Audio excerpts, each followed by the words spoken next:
Colonel Bhosale चौक तरुण मंडळाचे प्रमुख आधारस्तंभ किरणप्पा भोसले आणि युवक नेते पृथ्वीराज भोसले यांनी आपल्या समर्थकांसह महाविकास आघाडी व काँग्रेस पक्षाचे अधिकृत उमेदवार भगीरथ भालके यांना बिनशर्त पाठिंबा जाहीर केलाय। या पाठिंब्यामुळे भालकेंच्या प्रचाराला मोठी चालना मिळाली आहे। तसंच भालकेंच्या समर्थकांमध्ये उत्साहाचं वातावरण निर्माण झालंय। भोसले कुटुंब आणि मंडळाची पंढरपूर आणि परिसरातील सामाजिक व राजकीय ताकद आहे। याचा फायदा भालकेंना होणार आहे।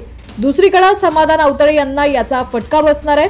किरणप्पा भोसले आणि पृथ्वीराज भोसले यांनी घेतलेल्या या निर्णयामागे स्थानिक विकासाच्या दृष्टीने भालके यांच्या कामांवर असलेला विश्वास हा मुख्य कारण असल्याचं सांगण्यात आलंय।